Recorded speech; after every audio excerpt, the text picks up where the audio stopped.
Rista, a novice goddess of healing, is tasked with summoning a hero to save the world of Geobrand from a demon lord. She chooses Seiya Ryuguan, a renowned Japanese hero known for his exceptionally high stats. She immediately summons him, and although he initially seems to be the perfect fit for the situation at hand, she quickly realizes that she neglected to investigate Seiya's personality traits before selecting him. This oversight is significant, as it turns out he is extraordinarily cautious, almost to a fault. After seeking advice from fellow goddess Ariadua, Rista decides to leave Seiya alone to train. A week later, he manages to reach level 15 doing only basic exercises.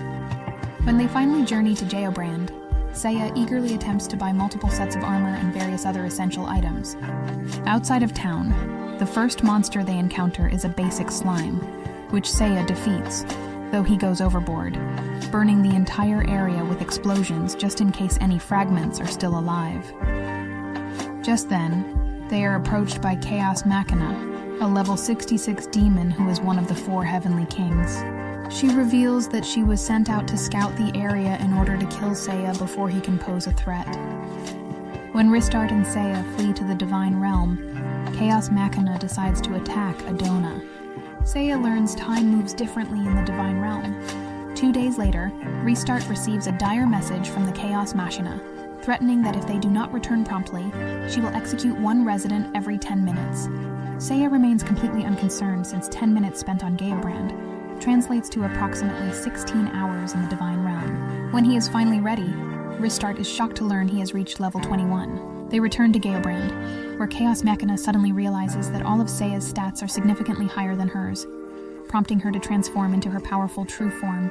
When Seiya survives, it is revealed that he has been using the fake-out skill the whole time to hide his true level, which is actually at level 37. Seiya bravely destroys the Chaos Machina, earning both him and Rista the town's deep admiration and respect. However, concerned that Chaos Machina might regenerate, Seiya blankets her charred remains with explosions. In the process, Adona is also destroyed, and the formerly thankful mayor of Adona now tearfully begs them to leave. When Rista and Seiyu return to the Divine Realm, Rista can't help but wonder how the complicated situation with Seiya is ultimately going to work out. Seiyu suddenly realizes that his level has significantly increased, reaching that of Cerseus, which is quite impressive and unexpected for him. As the days go by, Rista notices Cerseus increasingly becoming depressed and even losing significant weight. On the 4th day of training, she finds Cerseus hiding, as Seiya has already surpassed him, but still refuses to let him take a break. Cerseus is now incredibly terrified that when Seiya finally catches up to him, he desperately throws his sword into the vast ocean, but Seiya simply drags him away. Meanwhile, Rista learns from Ishtar that in response to Chaos Machina's death, the Demon Lord plans on sending the Demon Death Magla and an undead army to the town of Samoi, where there are 2 warriors Ishtar has foreseen will be their allies. Rista takes Seiya to Samo, where they meet Mash and Elulu, 2 dragonkin descendants, at a church. Seiya reveals that her father, Marth, is actually an undead creature in disguise, and defeats him effortlessly, without even drawing his sword. He then thoroughly destroys the body with explosions. In the process, he inadvertently also destroys the church. Afterwards, he bluntly and directly tells Mash and Elulu that he does not need their assistance. Just then, they are confronted by a group of knights who ask for help. Seiya agrees under the condition that he receives payment. When Seiya and Rista arrive in the area where the undead army is, Seiya uses the Meteor Strike skill twice to wipe them out. In Samo, Elulu tells Rista that she has not seen Mash in 2 days. On her way to Seiya's room, Rista discovers that Seiya skillfully used the synthesis ability to create a remarkably powerful sword.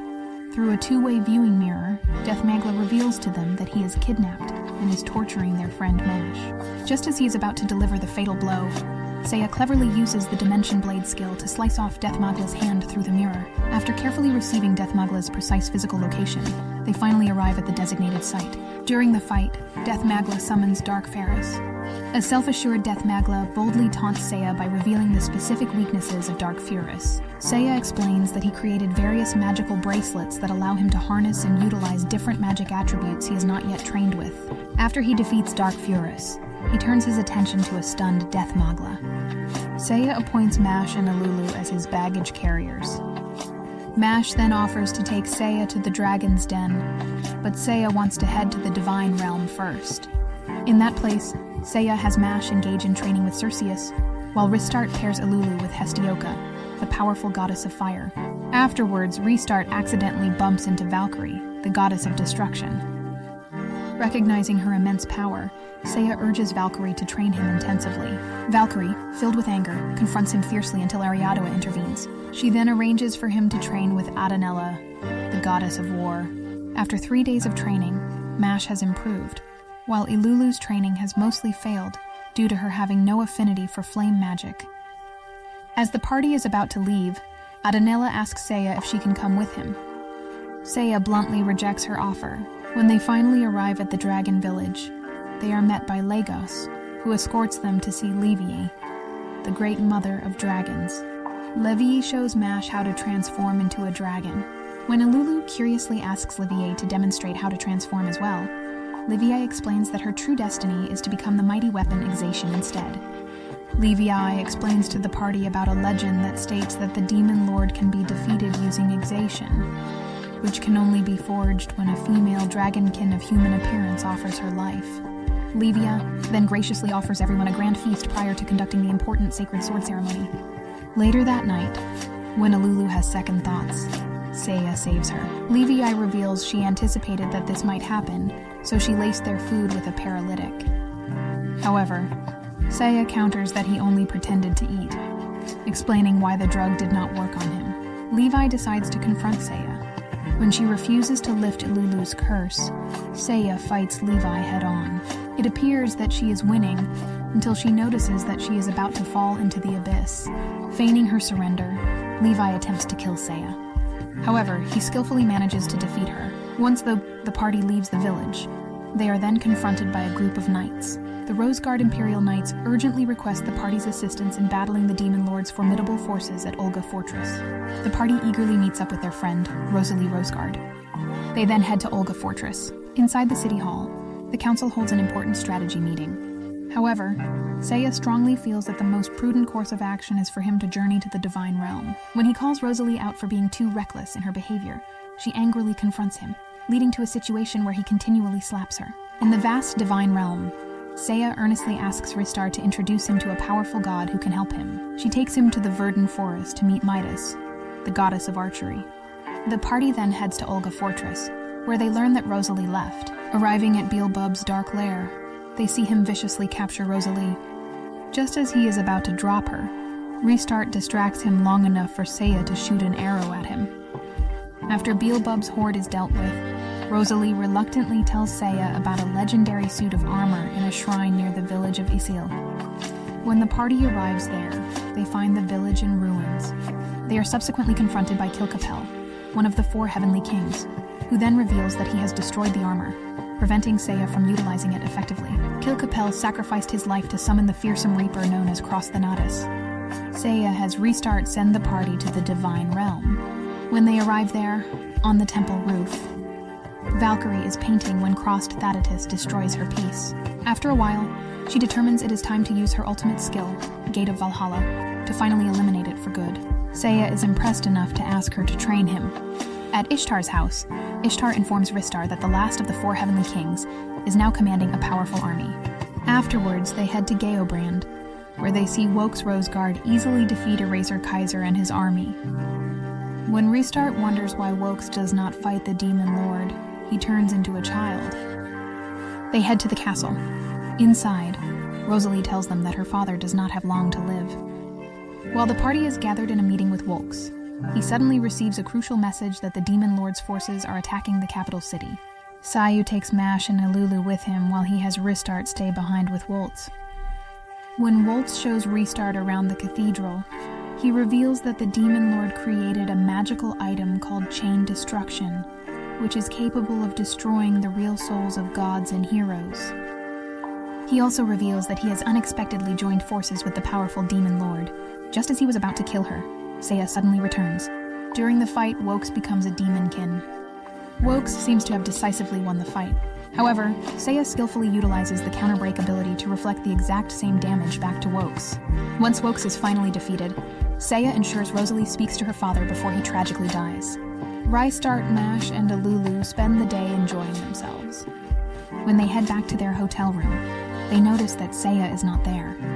Heading to Ishtar's house, they find a distraught Ariadoa who escorts them to Ishtar's location. Ishtar reveals that Seiya went to the Demon Lord's castle alone.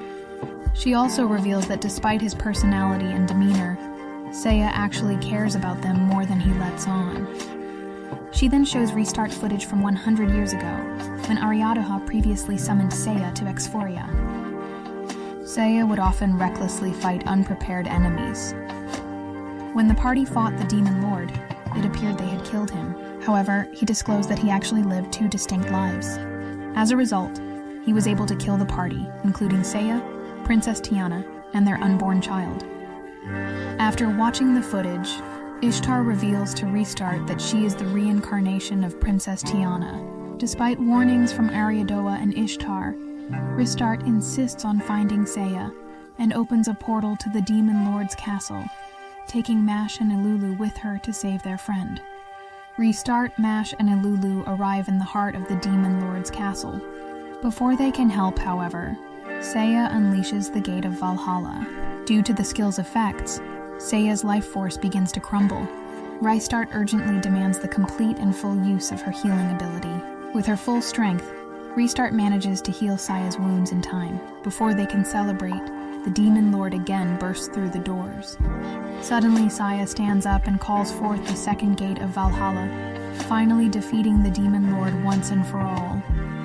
Seiya then bids a heartfelt farewell to his companions and quietly disappears with a content smile after he finally realizes the true identity of Restart. Sometime later, Restart is subsequently summoned to be punished. She is informed that she will be sent to save Exphoria once again, but without any of her divine healing powers. And if she fails, she will be stripped of her divinity. Before Restart can fully accept the situation, Ishtar reveals an important detail. The effects of the chain destruction were lifted immediately when the second gate of Valhalla was activated.